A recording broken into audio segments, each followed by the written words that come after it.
Assalamualaikum warahmatullahi wabarakatuh.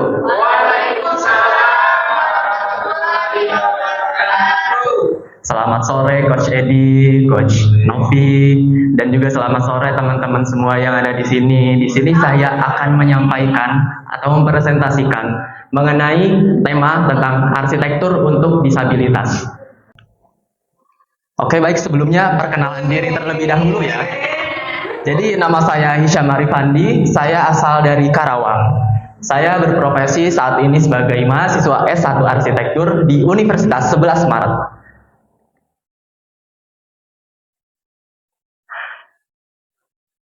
Nih teman-teman nih, ada yang tahu nggak sih arti dari disabilitas? Mungkin dari bapak-bapak ataupun dari ibu-ibu, apakah mungkin ada yang tahu? Simpelnya aja mungkin ya, dari gambar awal ya. Nah, mungkin bisa jadi mendekati. Ya. Wah, ya betul. Nah, saya mengutip dari salah satu tokoh, yaitu Michael Oliver, dari ahli sosiologi disabilitas.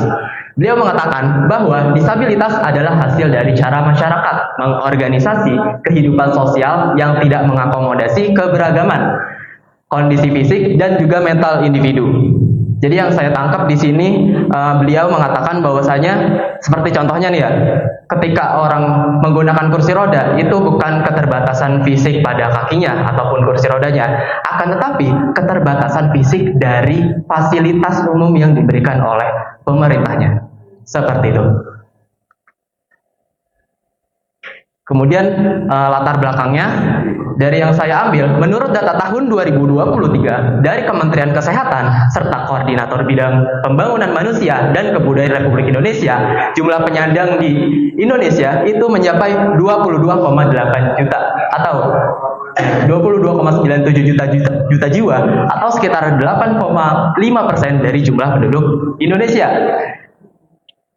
Kemudian next aja. Kemudian isu yang selanjutnya, di sini saya mengambil isu yang berada di Indonesia ya, teman-teman. Jadi ada dua, guiding block dan juga rem. Kalian tahu nggak sih guiding block itu yang kayak gimana bentuknya? Nggak tahu ya.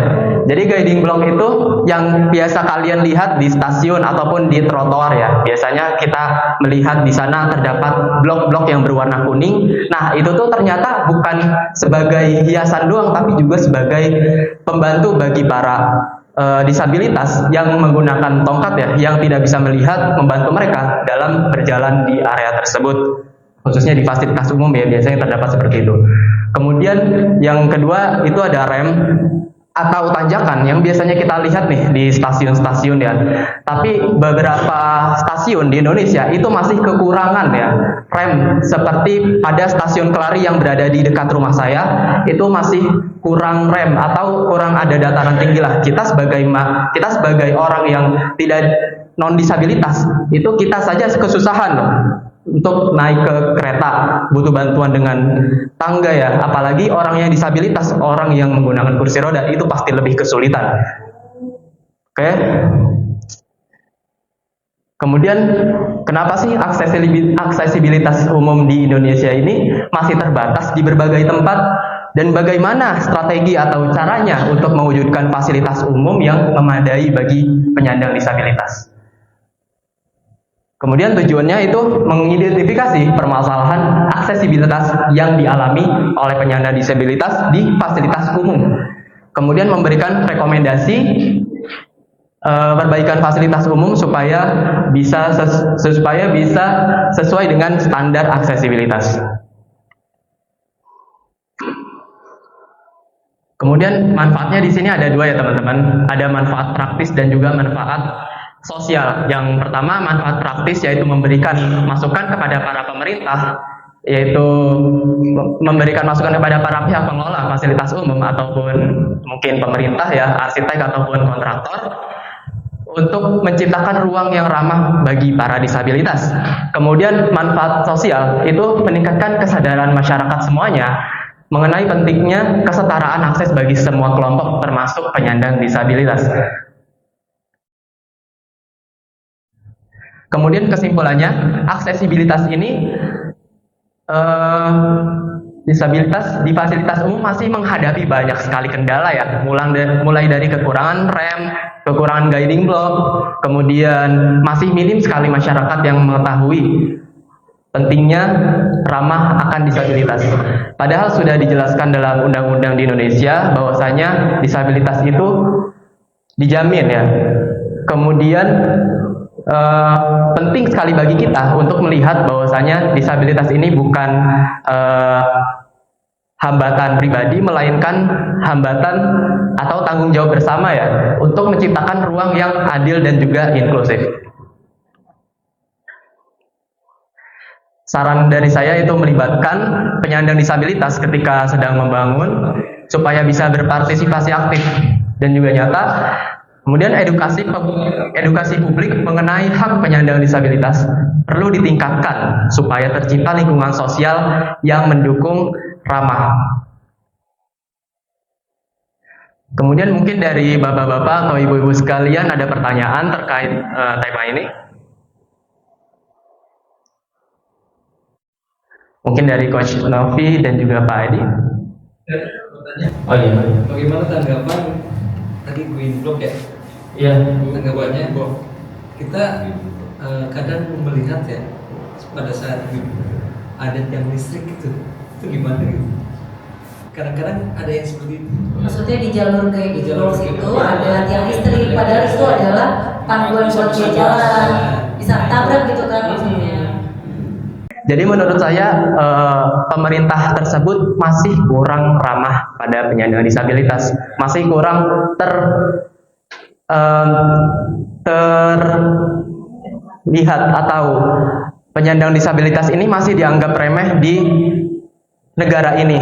Maka pentingnya sosialisasi akan ramah disabilitas bagi semua masyarakat supaya kesetaraan itu dapat terjadi.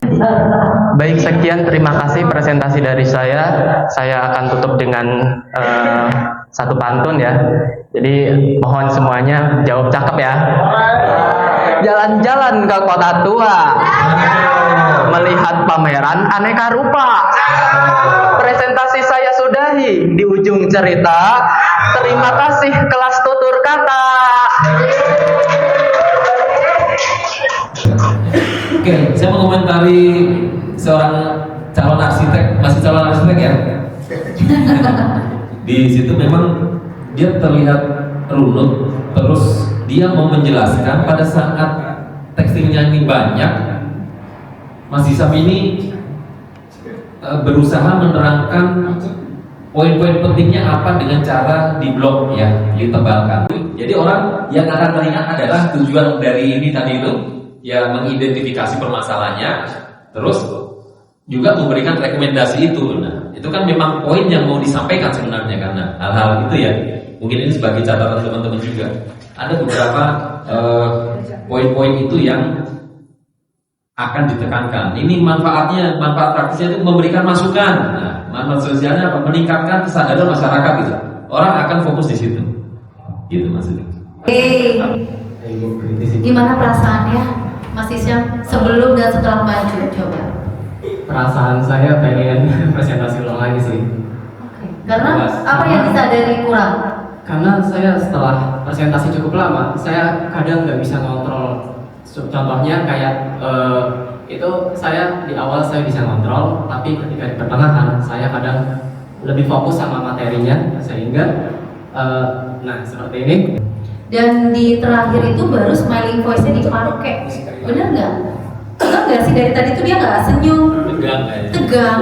Tapi terakhir ketika dia mau penutup sama kesimpulan, dia udah mulai rileks menjelaskannya dan udah mulai senyum gitu.